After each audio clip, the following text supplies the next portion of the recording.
ልጅቷና ባለቤቷ በመጨረሻ ወላጆቿ ቤት ሲደርሱ ፊቷ በንጹህ ደስታ በራ። በጣም ከመጓጓቷና ከመደሰቷ የተነሳ ለጥቂት ጊዜም ሁሉንም ነገር ሌላው ቀርቶ ልጃቸውን እንኳን ረሳችው። ምክንያቱም ወደ ልጅነት ቦታዋ በመመለሷ እንደገና ደህንነትና ፍቅር እንዲሰማት አርጓታል። ባለቤቷ ግን ይህ እንደሚሆን አስቀድሞ ያውቅ ነበር። ምክንያቱም ሁልጊዜ ወላጆቿን ለመጠየቅ በመጡ ቁጥር ሚስቱ ወደ ትንሽ ልጅነት ትለወጥ ነበር። ቆይተውም ምሳ አብረው እየበሉ ሳለ አባቷ ትኩስ የተላጠ ሽሪም አሳ ሳህኗ ላይ በለሰለሰ ሁኔታ አደረጉላት። ባለቤቷ ግን ወዲያውኑ እሷ ሽሪምፕ እንደማትወድ ተናገረ። አባቷም ቀስ ብለው እየሳቁ ሽሪምፕ ትወዳለች፣ የማታውቀው እንዴት እንደሚላጥ ብቻ ስለሆነ ነው፣ እኛ ሁልጊዜ እንልጥላታለን ብለው መለሱ። በዚያ ቅጽበት የሚስቱ አይኖች በደስታ በራ። ምክንያቱም ከቤተሰቦቿ ጋር መሆኗ በሙቀት እንደመታቀፍና በዓለም ላይ ምንም ጭንቀት እንደሌለ እንዲሰማት አርጓታል። እናትና አባቷ ሁሉን ነገር ስለሚያደርጉላት በነጻነት በላች፣ በነጻነት ሳቀች፣ እንዲሁም በነጻነት ኖረች። በእያንዳንዱ ትንንሽ ድርጊት ውስጥ ፍቅርን እያፈሰሱ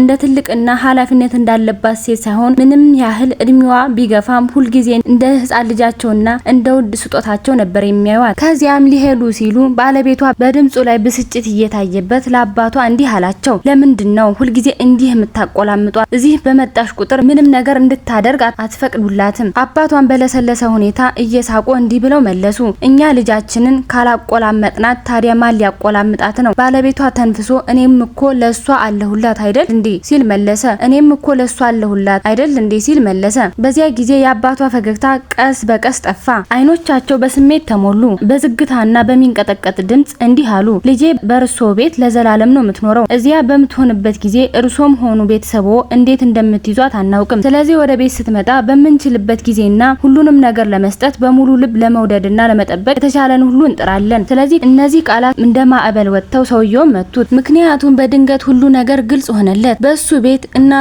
በየቀኑ ሚስቱን ይገጽሷት፣ ያዟትና ሁሉንም ነገር በትክክል እንድታከናውን ይነግሯት ነበር። የሚገርመው ነገር ሽሪምፕ በጣም የምትወደው ምግብ ቢሆንም በሱ ቤት ግን አንዴም እንኳን በልታ አታውቅም። ሚስቱ ከጠዋት እስከ ማታ የምታደርገው ነገር ቢኖር ማጽዳት፣ ምግብ ማብሰልና እንደገና ማጽዳት ብቻ ነበር። በሆዷ ውስጥም ልጃቸውን ተሸክማ እንኳን ደክሟን ዝም ብላና እየታመመች ትሰራ ነበር። አሁን ሊሄዱ ሲሉ እናቷ ቀስ ብላ ጎንበስ አለችና የልጇን ጫማ ክር አሰረችላት። በአይኖቿ ውስጥም እንባ እየታየ በፈገግታ እንዲህ አለቻት፣ አይዞሽ ልጄ እናትሽ አለሁልሽ። ያቺ ቀላል ቅጽበት የሚስቱን ልብ ሰባበረችው። ምክንያቱም የእሷን ህመም በእውነቱ የተረዱ ወላጆች ብቻ ነበሩ። ያንን በግዴታ ፈገግታ ጀርባዋ ላይ ያለውን የዛለ ማንነቷን ያዩት እነርሱ ነበሩ። በተመሳሳይ ሰዓት አባት ሰውየው ቀረብ ብሎ እንዲህ አሉት፣ እኛ እንደምንወዳት እንድትወዳት አልጠብቅም፣ ነገር ግን ጊዜ ባገኘህ ቁጥር ይበልጥ ወደ ቤት እንድታመጣት ተስፋ አደርጋለሁ።